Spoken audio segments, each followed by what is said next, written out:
señores, a continuación se dirige a ustedes el presidente de la República de Colombia, señor Gustavo Petro Urrego.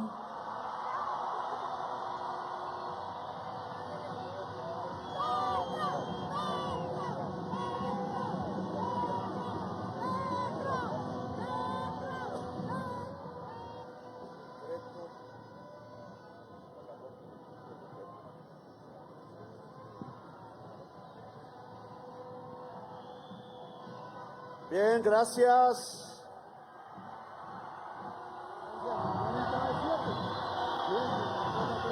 Un saludo muy especial a las lideresas y líderes sociales, comunales, representaciones de los diferentes sindicatos, gremiales y organizaciones en defensa laboral, personal de trabajadoras y trabajadores, centrales obreras, comunidad educativa, campesinos, vendedores ambulantes y emprendedores, madres cabeza de hogar, personas con diversidad funcional en situación de discapacidad, habitantes de calle, personas de la tercera edad, profesionales de la salud, comunidad LGBTIQ+, pueblos indígenas,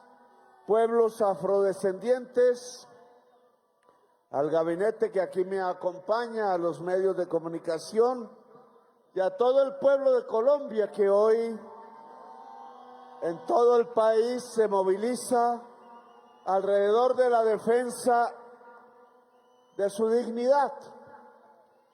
No se trata de pelear por unas monedas, dice aquí, ni un solo peso atrás. Pero no es simplemente lo que significa un billete, un papel, un símbolo en el fondo, sino lo que hay detrás de él, que no es más sino poder tener una existencia digna, una posibilidad para el trabajador hombre, para la trabajadora mujer, de llevar lo indispensable, lo mínimo vital es la palabra para su hogar, que puede estar compuesto de bebés, de niños en crecimiento, de adolescentes. Es el hogar lo que se está defendiendo aquí.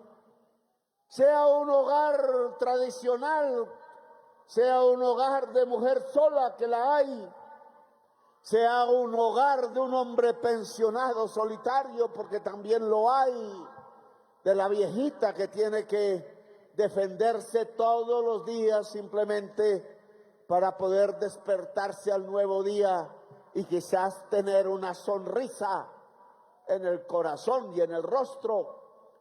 Esa dignidad, ese poder ser persona, es ser persona lo que se está defendiendo aquí.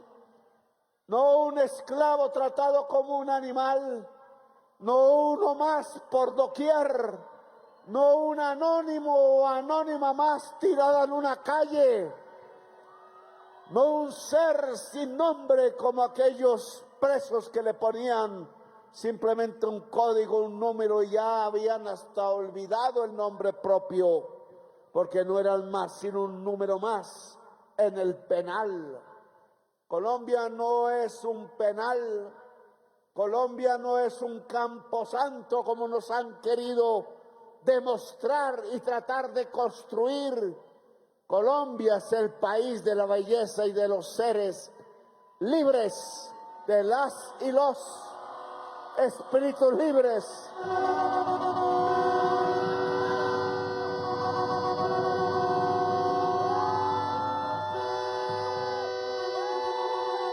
Y sé bien lo que está pasando en Colombia.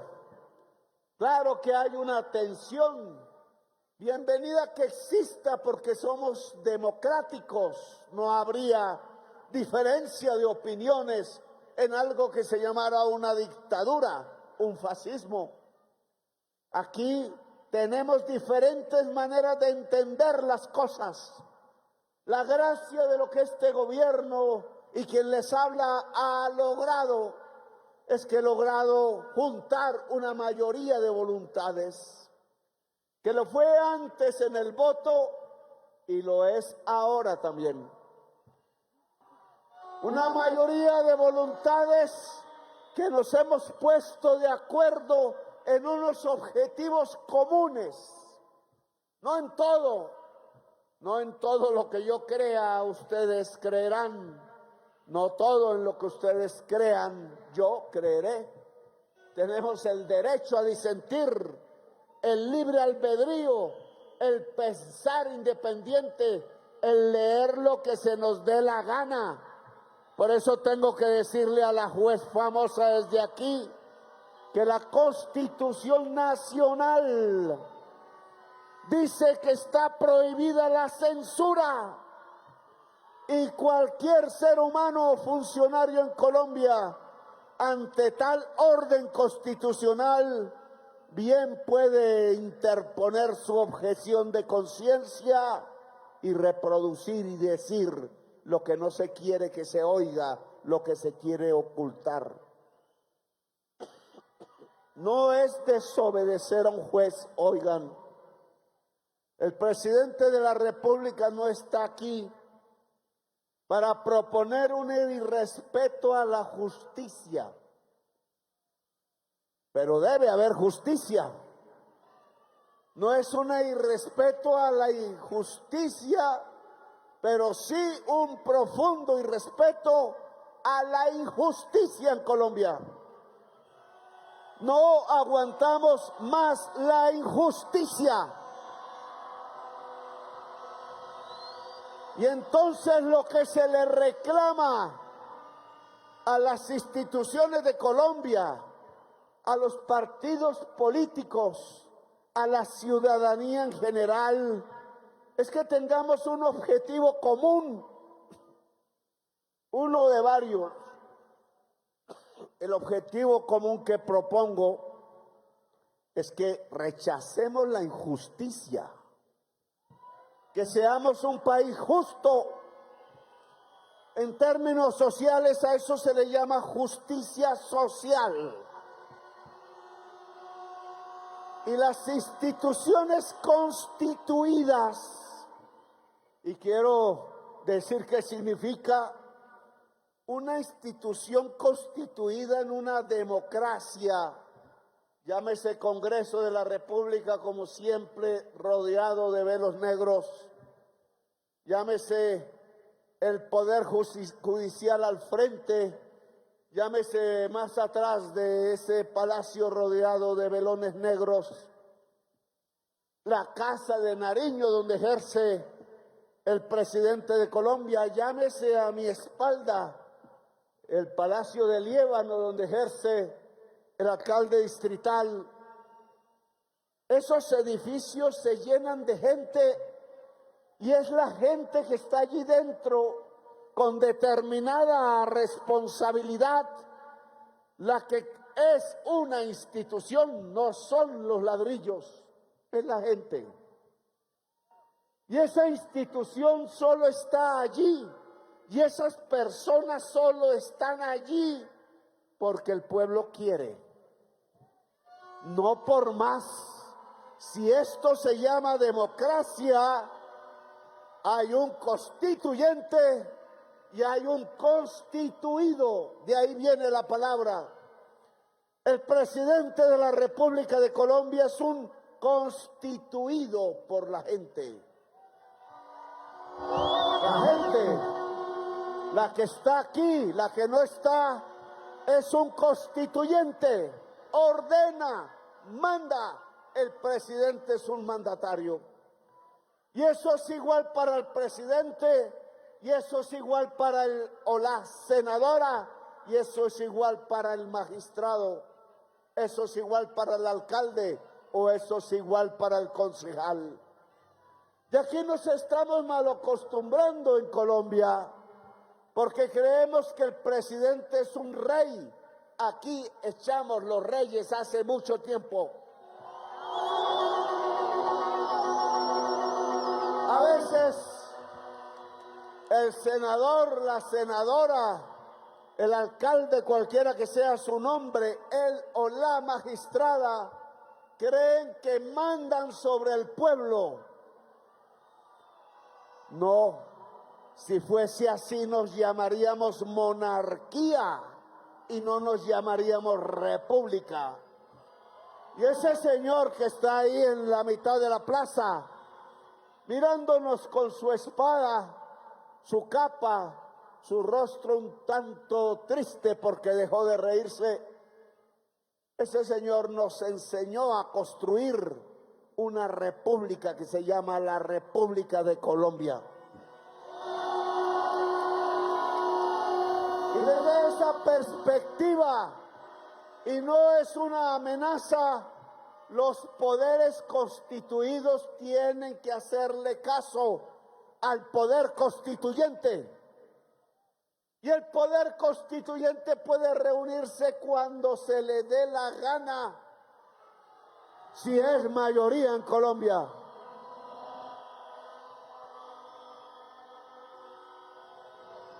Fue en 1990 cuando por última vez nos reunimos como poder constituyente. Eligió el pueblo libremente, eligió constituyentes, representantes e hizo una constitución. Y lo que le ha tocado a este presidente de Colombia hoy es casi que rogar porque se cumpla la Constitución de 1991.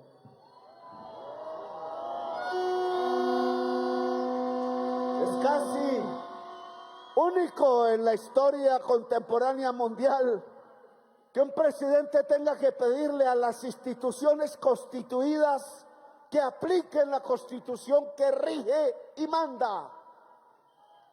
Y no lo hacen por una realidad que es la que tenemos que cambiar, que tenemos que transformar para que Colombia sea un país que progrese y progrese abriendo las puertas de las oportunidades a toda la gente de Colombia, no importa qué color de piel tenga, no importa de qué región, no importa si es una mujer o si es hombre, no importa si se es viejo o se es joven o se es niño, no importa toda persona que habite el territorio nacional, incluida la gente extranjera que vive aquí, tienen derechos fundamentales.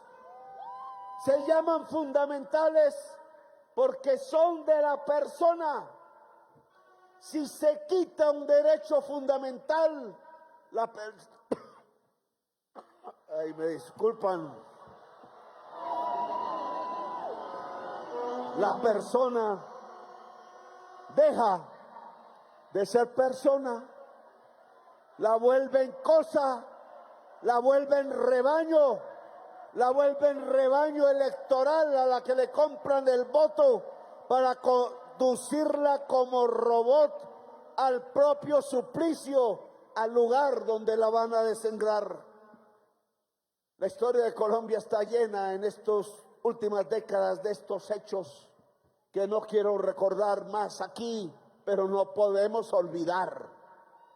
Nos han tratado como cosas y nos han tratado como esclavos y no se ha tenido en cuenta la voz, la decisión y el deseo popular de hacer de Colombia un país para todas y para todos.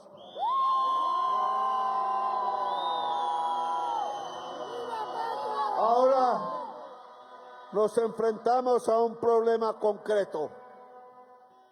Claro que yo sé que en la mayoría de las instituciones constituidas, comenzando por la Casa de Nariño, a mí no me quieren.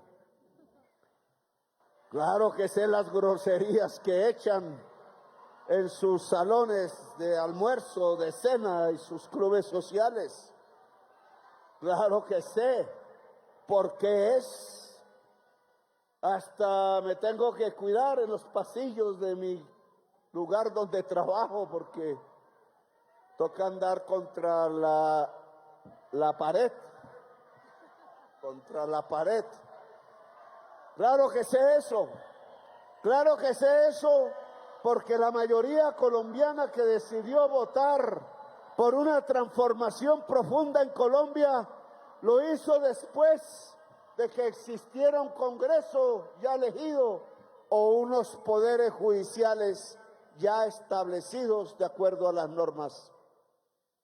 Y sabemos qué ha pasado en el Congreso de Colombia, sabemos qué ha pasado en el Poder Judicial, sabemos qué ha pasado en la Casa de Nariño. Por ahí, por ninguno de esos recintos podemos decir qué ha pasado con dignidad el pueblo trabajador, la mujer de los tintos, la gente pobre de Colombia o la clase media que aspira a estudiar. Por ahí han pasado unas realeas terribles.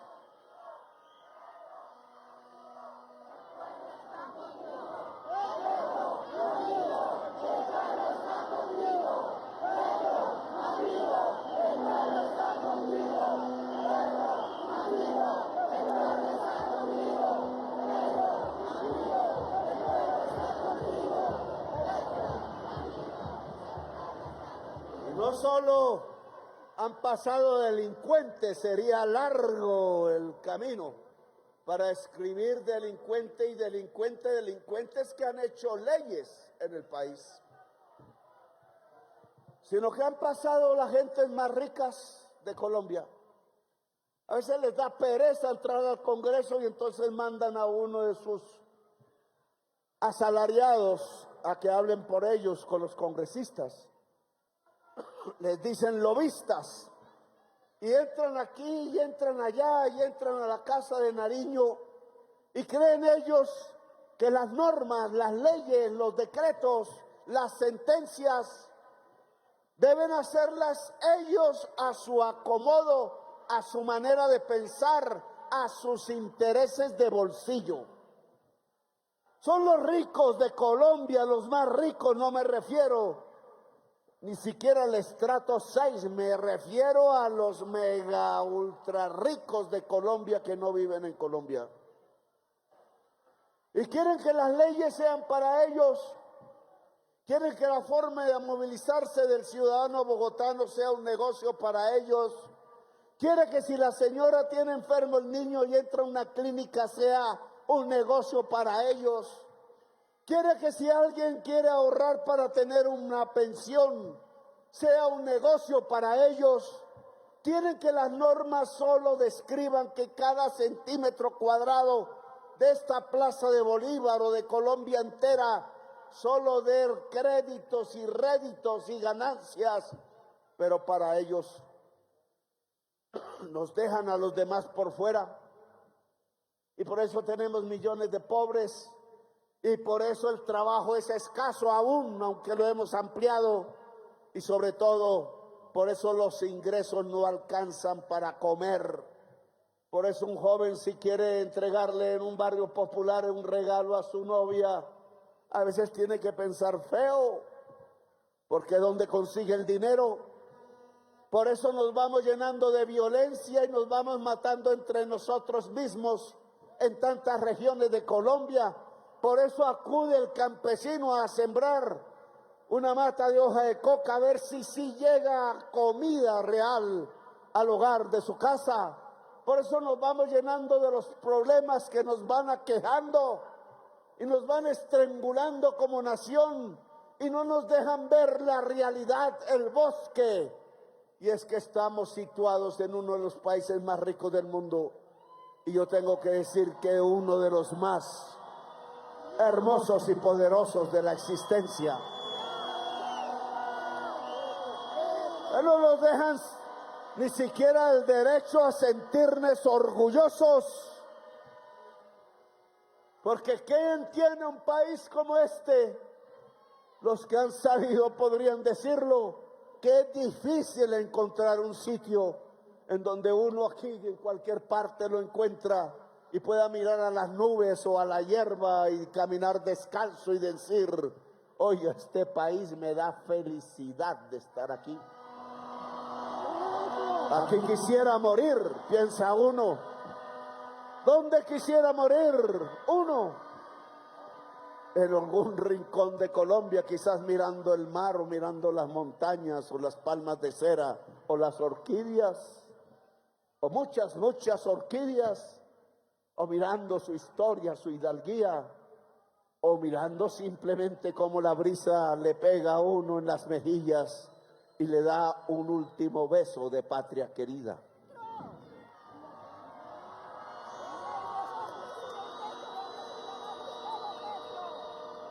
Pero entonces, en un país tan bello y tan hermoso, que nos da tanto, que nos hace cantar y bailar como ninguno, porque quién sabe en el mundo bailar mejor que las señoras que están aquí y los señores. Ninguno. Esa élite que ve en cada centímetro cuadrado un negocio solo para él, que es codicioso en el corazón, que olvida las palabras de la sabiduría humana que dice que el que deje llenar de codicia el corazón lo pierde definitivamente para el amor y para la vida. Codicia y vida son contradictorias. Y lo que hemos tenido es una élite de la codicia, matando centenares de miles de colombianos. Cuenten la historia para acá. Y la Comisión de la Verdad, que el ministro de Educación no ha querido editar para todos los millones de niños y niñas, ahora que tenemos una impresora completamente modernizada, y les cuento, 35,000, ¿cuánto? 35,000 sedes tienen. La Comisión de la Verdad nos va diciendo que si marcamos 9 de abril del 48 aquí, Bogotá en adelante, son 700,000 asesinados. Y eso es una ciudad entera. ¿Cuántos hijos hubieran tenido? ¿Cuánta fuerza cerebral se hubiera desembocado? ¿Cuántas poemas? ¿Cuánto trabajo hubiera tenido el país si esos 700,000 personas no hubieran sido asesinadas? Pues es hora de cambiar las cosas, indudablemente, y ustedes votaron por mí para eso.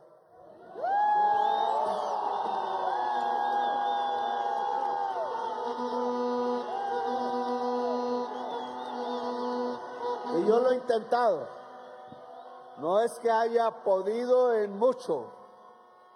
Donde más desencanto y frustración he tenido es en los pisos que me rodean, precisamente en mi oficina. Pero no he tenido decepciones del pueblo. Hemos tenido, es una contradicción permanente, una especie de cerco, de muro de Berlín, tratando de que las normas que puedan transformar progresistamente a Colombia no se apliquen. Eso es lo que hemos tenido. ¿Dónde está la reforma pensional que hace cuántos meses aprobó el Congreso? 8 meses ya, ministro del Interior. Y lo aprobó por segunda vez como ley. ¿Cómo podemos entender que 2 veces se haya aprobado la ley, que hace 8 meses fue la última vez, y que la Corte Constitucional no haya dicho ni mu? ¿Y acaso es que no ha muerto gente vieja en este momento por su edad? En 8 meses, ¿cuántas personas que podían haber tenido el derecho a una pensión no se lo dejaron disfrutar? ¿Dónde estará mi amigo con el cual comencé esta lucha allá en un barrio del centro de Bogotá y que habló aquí en público? Ya han pasado 8 meses más. Solo pudimos entregarle el bono pensional, pero ¿y el derecho a pensionarse qué? Y no voy a hablar del magistrado Ibáñez, ya no tiene el proceso, ya hablará la historia de él, pero no es posible que un poder constituido le quite al pueblo constituyente su derecho a pensionarse. No es posible que desde que inicié mi gobierno y metí la reforma a la salud.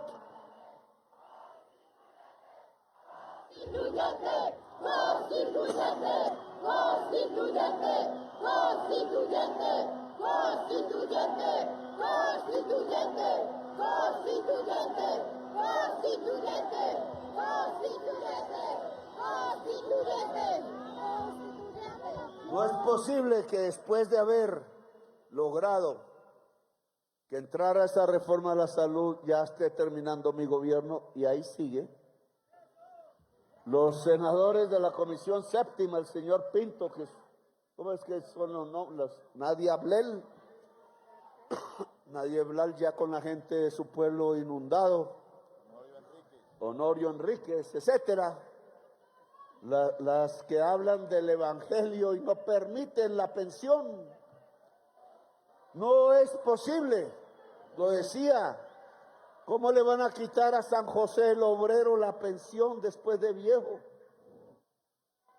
Y a todos los San José que aquí se han sacrificado, porque hablan mal de los hombres, pero la mayoría ha cumplido su papel de trabajador sacrificado todos los días, tratando de que sus hijos sean mejores personas que él, tratando de cuidar su casa, cuidando de pronto y echándole agua a los geranios. ¿Por qué ese señor que ha dedicado su vida a otros, no solo al mismo, a otras, no solo al mismo, a cumplirle a Colombia a partir de desgastar su fuerza muscular y cerebral, no pueda tener derecho a una pensión? Porque los senadores Pinto, que ya la tienen garantizada, y vecinos, no quisieron simplemente que las EPS dejaran de ganarse un dinero que se roban y que es del pueblo colombiano.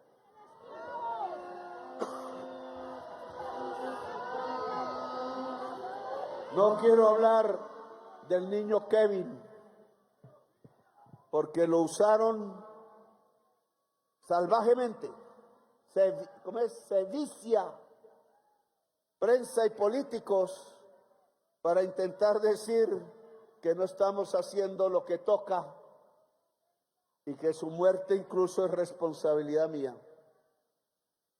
Aquí están las pruebas de que eso fue un infundio y una mentira de la prensa.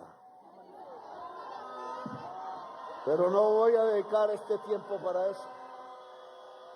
Ya lo dirán los que de verdad investigan los asuntos. Pero cuando uno habla de hemofilia debería irse a hablar de quién es el cartel de la hemofilia. ¿Cómo así? Es lo mismo. ¿Por qué hubo un cartel de la hemofilia? ¿Qué papel jugó una superintendente de salud que se llama Eva Carrascal? ¿Qué papel jugó una empresa privada que se llama Integral Solutions? ¿Quién era el dueño o la dueña? Que la nueva EPS no Integral Solutions. ¿Qué fue lo que denunció la prensa hace años y ahora no se acuerda del hecho? Lo olvida porque quieren que no haya votos por nosotros, sino por los dueños de la prensa. El cartel de la hemofilia volvió a actuar, pero dejo puntos suspensivos. Lo cierto es que se presentó una ley para reformar la salud que nosotros hemos practicado de una parte, pero no hemos podido avanzar de otra porque necesitamos la ley para que las EPS dejen de ser aseguradoras financieras y por tanto dejen de tumbarse la plata en Colombia.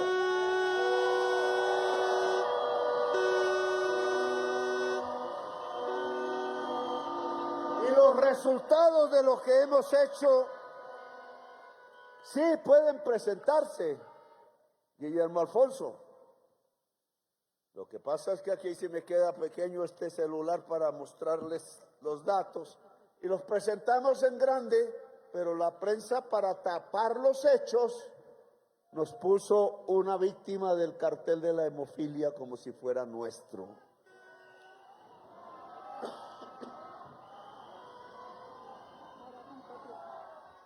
No sé si usted lo tenga, ministro, el grande que logró. Hicimos una operación matemática, se llama así, comparativo de reducción acumulada de muertes en menores de 5 años, muertes de niños, niñas, por el periodo presidencial. Cogimos los 4 últimos para no... Colombia 2006-2025. Reducción, es decir, en cada gobierno, ¿cuánto se redujo en los 4 años el número de muertes de niños menores de 5 años, niños y niñas, respecto al gobierno, al cuatrenio anterior? Y para saber cuán tan eficaces fueron, no quiero decir que alguno lo aumentó, ninguno aumentó ese número. Hay ciencia y tecnología que avanza, pero leámoslo. Uribe 2, no pusieron 1. Entre el 2006-2009, Uribe 2 logró 2.959 menos reducciones de muertes de niños y niñas menores de 5 años respecto a Uribe 1. O sea, Uribe 2 fue mejor que Uribe 1, puede uno decir.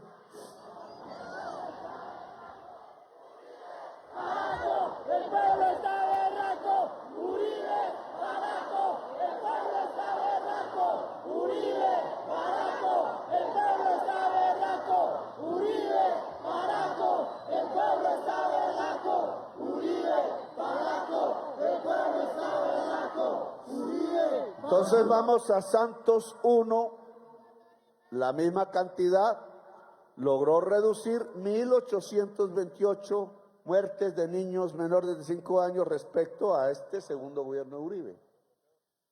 Y Santos 2 hizo 1.308 menos respecto a Santos 1. Si yo sumo Santos 1 y Santos 2, 8 años, me da 3.100. Es decir, casi en los 2 gobiernos de Santos solo logró reducir el número de muertos menores de 5 años igual al último periodo de Uribe. Es decir, que en salud Santos fue peor que Uribe. ¿Y quién estaba ahí de ministro de salud? Y eso sí nos dice Alejandro Gaviria. Fue el peor, él fue también uribista, pero fue el ministro de salud. Ahora Duque, ¿cómo le fue? Un solo periodo,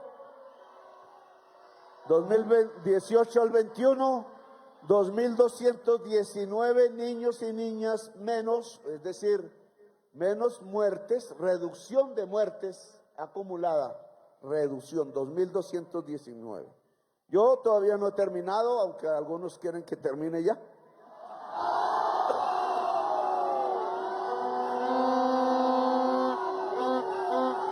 Pero hicimos la misma operación. Petro 2022, yo no tuve el 2022. 2025. Me faltan unos mesecitos. El día que yo salga, que saldré por acá, no sé, yo quiero tener esta plaza llena.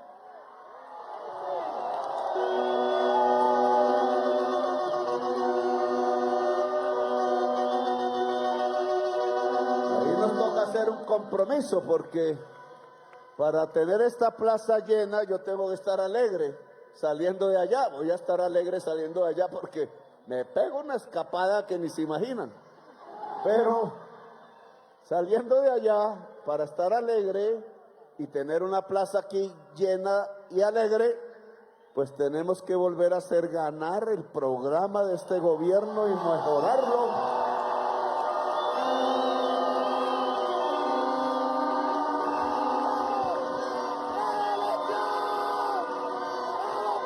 Me voy por ahí caminando por allá arriba al Belén, Egipto, y me tomo una cerveza con algún obrero ahí que esté despechado de amor.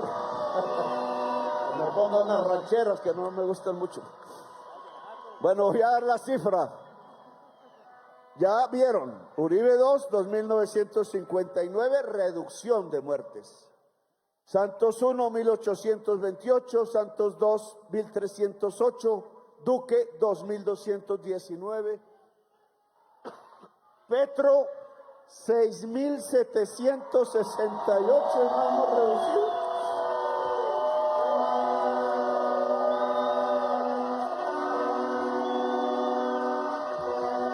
Les muestro ahí si pueden. ¿Qué querían hacer en estos 3 días, 4 días de estar sacando un niño que muere en un accidente de bicicleta, tratando de tirarse a Petro, que ni tenía la culpa ni supo? ¿Qué estaban haciendo? Y era ocultar esta cifra. Ojalá no hubiera estado, y ojalá esta cifra fuera mayor, claro. Pero ¿qué significa esta cifra? Que el gobierno y sobre todo las reformas que hemos hecho a la salud en un sentido que es crear un sistema preventivo que todavía es imperfecto, pero ya cubre a toda Colombia ya. 14.000 equipos, cada equipo con enfermeras, médicos, recorriendo a Colombia. Ha logrado que mucho menos la mitad de los niños que morían de hambre en La Guajira ya no mueren. Y si vamos sumando, entonces es que he producido la caída más grande en la historia de Colombia en la muerte infantil. ¿Y qué es Colombia si sus niños y niñas están vivos? Si mueren menos, no estamos avanzando. ¿No es ese el verdadero progreso indispensable? Que al menos los bebés que tenemos no mueran en la cantidad que antaño morían por falta de atención, por falta de un cuidado previo. Yo diría que la reforma laboral en parte es responsable de que se haya caído la tasa de mortalidad infantil en Colombia a niveles que nunca antes se habían visto. Y lo decíamos acá, porque simplemente el que una madre de familia en la ciudad de Bogotá pueda llegar más temprano a abrazar despierto a su hijo o a su hija y pueda salir al trabajo despierto su hijo y su hija y abrazarlo y apapucharlo, ¿cómo es que dicen? Eso solo, esa transmisión de energía, de calor, de amor, como queramos llamar, ya hace que ese niño o esa niña tengan en su corazón la fortaleza y en su cerebro de ser mejores ciudadanos y de querer saber y de querer explorar y de querer llegar hasta las fronteras de la ciencia y de querer transformar su entorno, si es pobre, por un entorno más digno. Solo se necesita amor y lo estamos logrando, y estos son los números. Sí pueden criticarme, el gobierno de Gustavo Petro hizo crecer el amor en Colombia.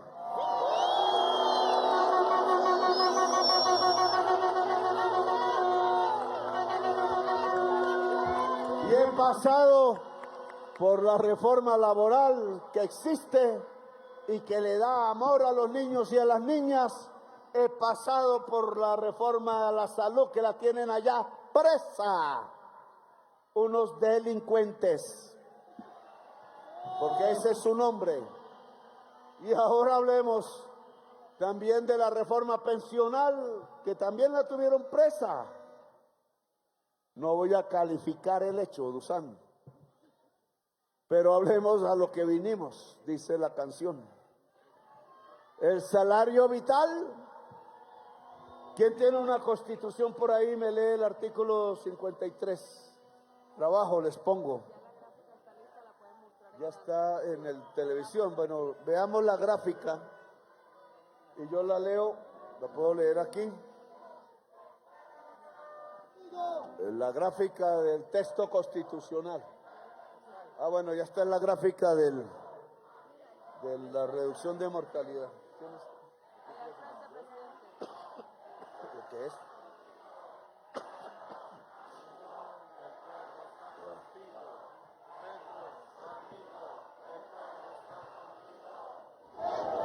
El artículo 53, Constitución Política de Colombia. Señores Consejo de Estado, este será el debate en términos de las normas, respetuoso. Cuando yo hago una crítica a un magistrado, dicen es que se está inmiscuyendo en la justicia. No, yo tengo el derecho a la crítica. Otra cosa es que no les hagamos caso, eso sería ya un desacato. Entonces, artículo 53, esta norma de normas, orden para el Consejo de Estado, para el presidente y para cualquier empresario y para cualquier trabajador o trabajadora. El artículo 53 de la Constitución Política de Colombia ordena al Congreso expedir el Estatuto del Trabajo. ¿Dónde está, ministro, el Estatuto del Trabajo? No se ha presentado. Miren ya en estas frases. El Congreso de Colombia, en la existencia de la Constitución del 91, es decir, 35 años nunca ha expedido el Estatuto del Trabajo. Congreso de Colombia no cumple la Constitución Política de Colombia, que es su amo rector, que es su mandato. Lo incumple. Y si un Congreso incumple la Constitución, los congresistas deben irse para su casa y no volver a hacer más leyes en Colombia.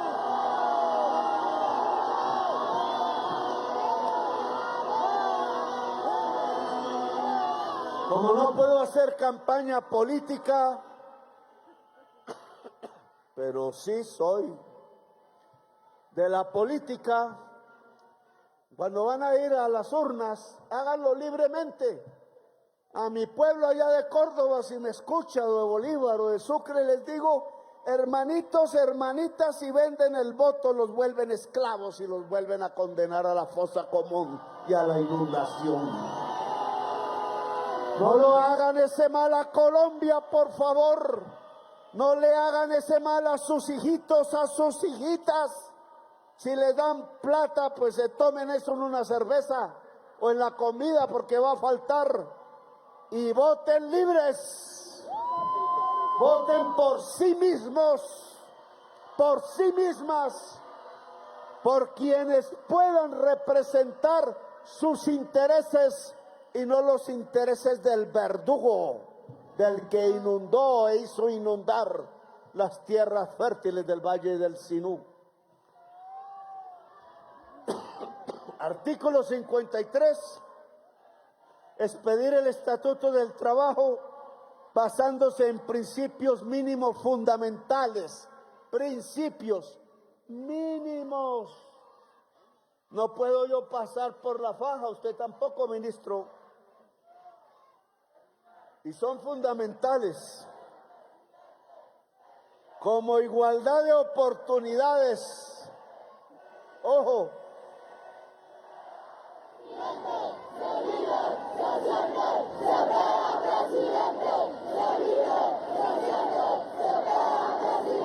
Esto de la igualdad de oportunidades, ministro, es fundamental. ¿Tiene igualdad de oportunidades una mujer al entrar a trabajar cuando hay un hombre en la fila?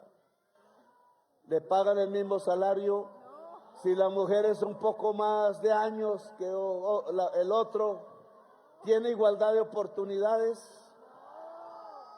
El joven, el trans, el negro. Las personas que tienen color de piel diferente a la de los dueños del país, ¿tienen igualdad de oportunidades en Colombia?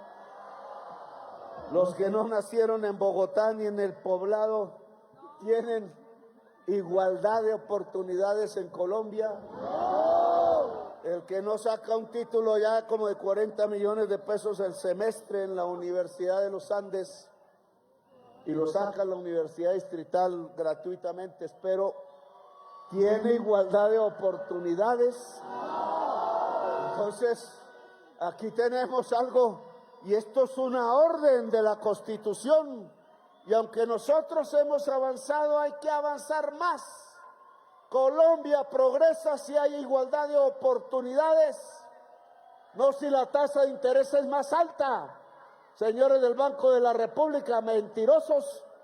Colombia progresa si hay igualdad de oportunidades en el país. Se trata de progresar y se trata de abrir las oportunidades de Colombia. Y sigue, remuneración mínima vital y móvil. A ver si es que yo tengo las gafas, ministro, usted es más joven que yo. Usted me va a decir si la Constitución no dice esto que voy a leer. Remuneración mínima, vital y móvil.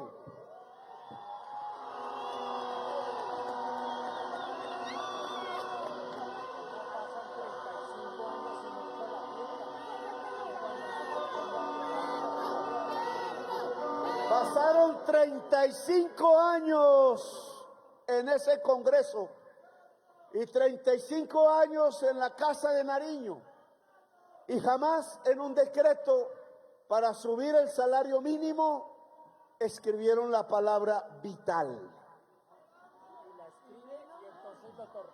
El primero soy yo, ¿cierto? Que le puse salario vital. Y mire todo lo que pasa.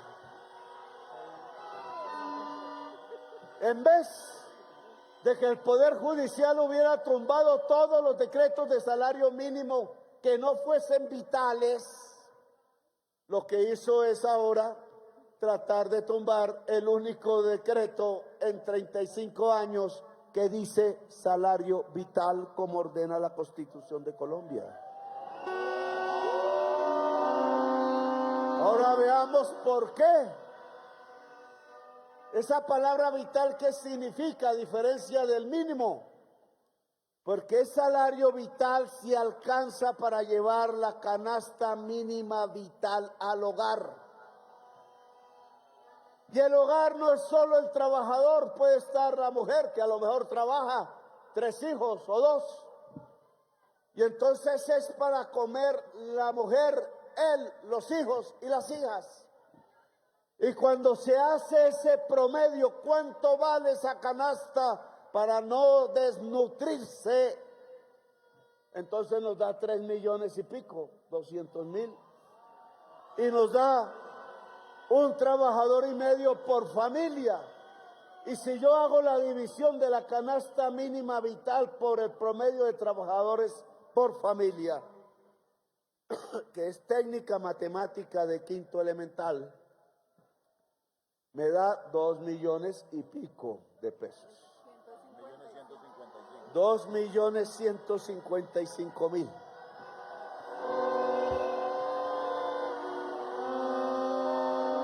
Y entonces, ¿qué hicimos?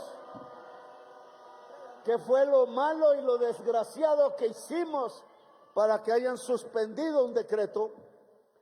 Cumplir la Constitución. Es todo lo que hicimos. ¿Por qué tanta oposición? Porque aquí hay una serie de empresarios que no viven produciendo, sino del Estado. Yo le llamo parásitos, que creen que se aumentan las ganancias si los trabajadores ganan menos. Y no se dan cuenta que si el pueblo trabajador gana menos, compra menos, y entonces venden menos, y entonces ganan menos. Una lógica económica que no tienen en la cabeza. Han dicho, pongan otras variables, las pusimos. Que el salario, ¿cómo se dice? Relativo. En el total del ingreso, no es medio, relativo. En el total del ingreso nacional, lo que se paga por salarios en todo el país, ¿qué porcentaje da? y midámoslos en el tiempo, últimos años. 656 billones. En porcentaje da 46.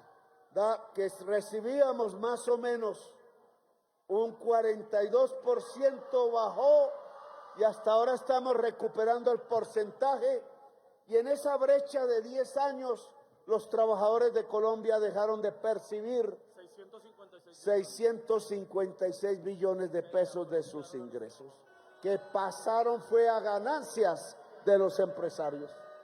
Estamos recuperando apenas lo que existía hace 12 o 15 años. Y nos dicen, metan la productividad. Y bueno, la metimos. Y resulta que ellos creyeron que los estudios de productividad se hacían con expertos al estilo de Alejandro Gaviria. Pues como nosotros no somos bobos. Pusimos a trabajar con gente colombiana joven, economistas jóvenes, doctores, PhD, etcétera, de otras universidades que no están a sueldo aquí de los cacaos.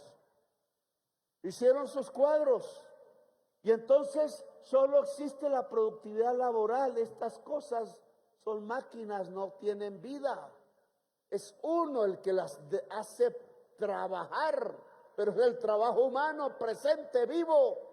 Y la productividad laboral, mirada en todo el tiempo de los últimos 10, 15 años, ha resultado que es mayor que el crecimiento del salario mínimo real. ¿Qué significa si la productividad es mayor que el salario? Que están robando al pueblo trabajador, que el producto de su trabajo cada vez va más allá al patrón que al ingreso del trabajador y su familia, y que eso se llama sobreexplotar. Bueno, todos los estudios están hechos. Le hicimos caso al magistrado Morales, metimos los estudios de salario, ¿cómo es? Productividad laboral. Relativo, metimos los estudios de productividad laboral, metimos los estudios de canasta mínima vital, todos los que pidió, y ahora tenemos el nuevo decreto.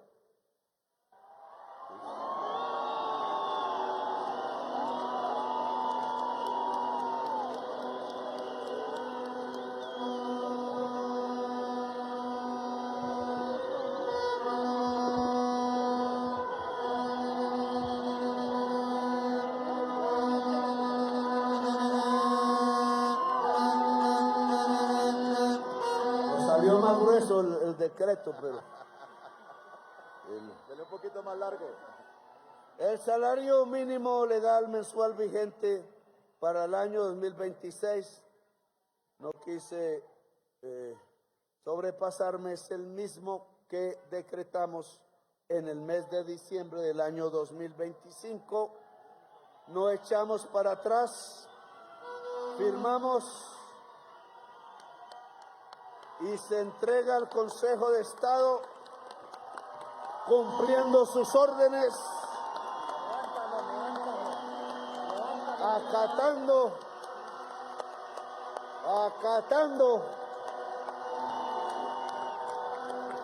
poniendo los estudios técnicos, científicos de la economía clásica en Colombia, obedeciendo la Constitución Nacional en su orden de salario vital. Este tendrá que progresar el otro año, ojo, no estaré aquí, y tendrá que avanzar con el dato ya completico, porque nos da un poco más, y este año habrá ojalá más productividad, para que el salario vital del año 2027, decretado un 31 de diciembre del año 2026, ojalá por un gobierno no compuesto de vampiros humanos, pueda acabar esta obra histórica que es el primer salario vital de la historia de Colombia, o por lo menos de la Constitución de 1991,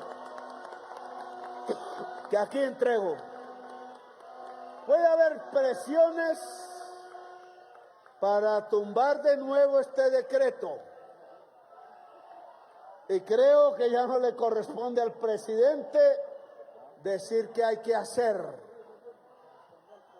porque los derechos y las conquistas del pueblo las hace respetar el pueblo mismo.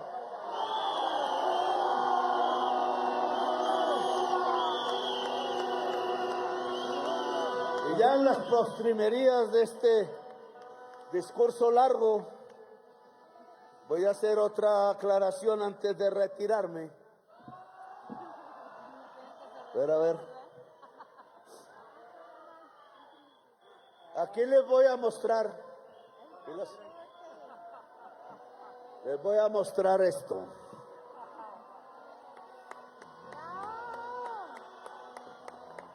Allá.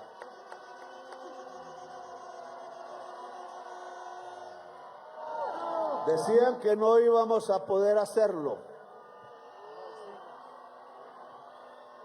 Este es el nuevo pasaporte para Colombia.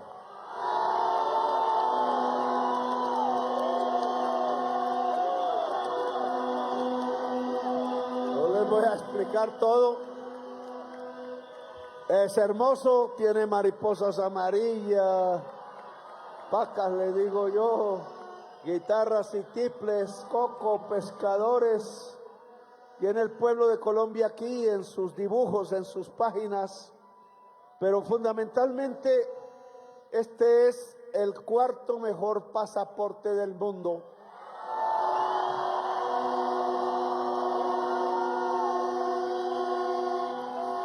Pasó ya por todas las entidades calificadoras internacionales, ya pasó los exámenes que eran demorados. Debe ser llevado por orgullo para los nuevos, no es para que todo, el viejito mío lo uso todavía, si le ponen visas. Y cuando se necesite renovar o tener por primera vez, ya está este pasaporte disponible.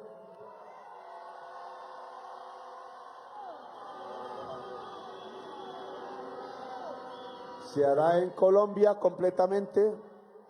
Las máquinas con que se hace esto no son cualesquiera. Me enseñaron mucho de esto. Están ya en Colombia.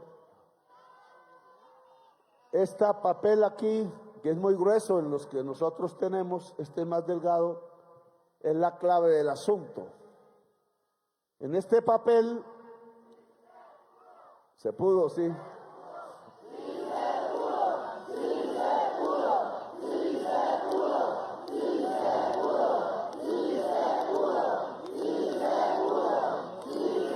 En este papel están los datos de las personas. Esto es lo más valioso. Y me sirve para decirles por qué la pelea por hacer este documento. La Registraduría Nacional del Estado Civil ha contratado para hacer cédulas a una empresa privada. Se llama Thomas & Greg, que no es extranjera, es de los hermanos bautistas que tuvieron problemas judiciales en el pasado. Muy amigos de todos los presidentes que han habido en Colombia, menos de mí. En la cédula, para hacer las cédulas, ustedes dan sus datos, su huella, etcétera. Todo eso queda metido en computadores, propiedad de una empresa privada. Todos. Y la empresa que quería o que estaba haciendo estos pasaportes, yo lo impedí y me demandan por ello, es Thomas & Greg. Es decir, que juntando las dos bases de datos, ellos pueden saber privadamente qué ciudadano colombiano se fue del país y no volvió. Que son muchos, como sabemos. Y entonces cuando las registradurías le dan el software para computar los votos y al mismo tiempo les dan los formularios que pueden rellenar, porque les dicen que no pongan X ni guiones en las casillas en blanco. Entonces en un sitio X, yo supe de uno que había en Ibagué, porque una muchacha nos hizo la denuncia. Entonces reciben las llamadas de las mesas, de los puestos de votación, mesas. Eso no llega a la registraduría, eso llega a un contratista de Thomas & Gregg, recogen todo por municipio, por departamento, se lo envían para que hagan un cómputo nacional en el país, pero ya han hecho el del municipio, el del departamento, y pueden perfectamente poner los nombres de personas que se han ido del país, que en general no votan, los ponen a votar, ahí quedan, tienen el nombre, el número de la cédula, y hubo fraude. Lo mismo pasa con fallecidos, lo mismo pasa con personas que dejaron de votar, que hay muchos porque se cambiaron de sitio, no quisieron más participar. Si un privado tiene toda la base de datos, primer error, la base de datos debe ser en manos del Estado y privada para los colombianos, no se puede vender, no se puede volver negocio, es propiedad de la sociedad colombiana, no de una empresa particular. Uno. Y segundo, si al mismo tiempo a esa que le dieron el derecho inconstitucional de guardar privadamente los datos de Colombia, le dan al mismo tiempo el derecho de hacer los cómputos electorales, estamos ante un 100% de riesgo de fraude. Y yo tengo que denunciárselo a ustedes de frente. Tengo reunión con el registrador, pero esto lo he insistido varias veces. Ya la firma Thomas & Gregg hizo un fraude contra un movimiento político que se llamó Mira, y una magistrada del Consejo de Estado ordenó cambiar el software y no lo hicieron. Desacato a la justicia. ¿Por qué? Porque en Colombia siempre hacen fraude. En las elecciones de Congreso, en los últimos que se van a elegir, y porque ahora puede ser peor, dado que no solo se elige el Congreso de la República. La vez pasada nos tumbaron 700,000 votos, que si no es porque tenemos testigos electorales, se hubieran perdido, pero ahora se define quién gobierna. Y si aquí hay una constancia de falta de transparencia, y por eso presento este pasaporte aquí para que ningún juez de la República se le ocurra pensar que es que todavía se puede suspender la hechura de los pasaportes para devolverle el contrato a Thomas & Gregg, porque ya están los pasaportes aquí, están las máquinas y las producimos, y habrán 50,000 entregados hasta el mes de abril, y seguirá por siempre con una base de datos cuidada por la imprenta, por la Registraduría Nacional de manera pública. La Registraduría no, la imprenta nacional, y los señores de Thomas & Gregg de inmediato lo solicita el presidente de Colombia. Deben entregar ya la base de datos de pasaportes de Colombia a la imprenta nacional para garantizar que las elecciones sean libres y transparentes en este país. No nos lleven a otras épocas. Nosotros queremos paz, democracia, libertad. Voten por quienes quieran, menos por los vampiros que se chupan la sangre del pueblo.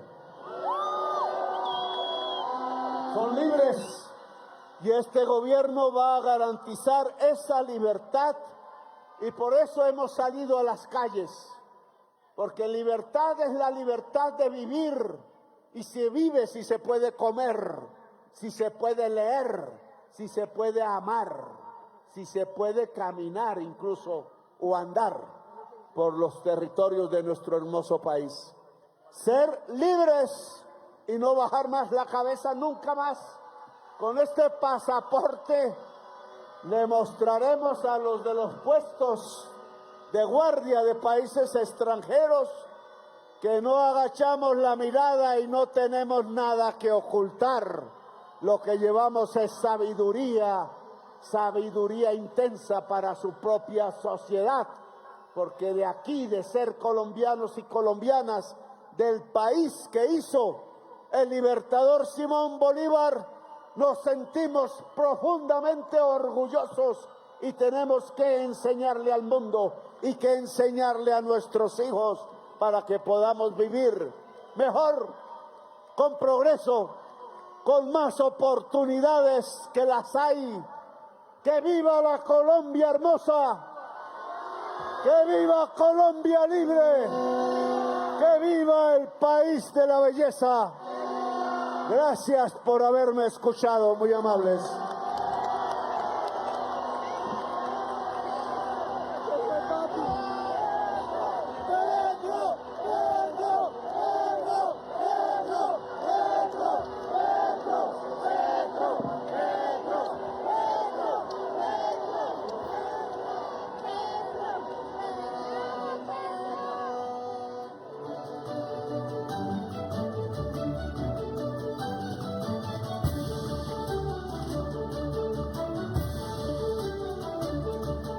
María se levanta antes de que salga el sol, trabaja por su familia y vuelve a casa a hacer cuentas para que todo alcance. Hoy, su historia, como la de más de 2.400.000 colombianos, empieza a cambiar con el aumento del 23% histórico al salario mínimo vital y la recuperación de las horas extras y los dominicales logradas con la reforma laboral. Porque cuando el salario alcanza, la dignidad también regresa a casa. Con dignidad cumplimos.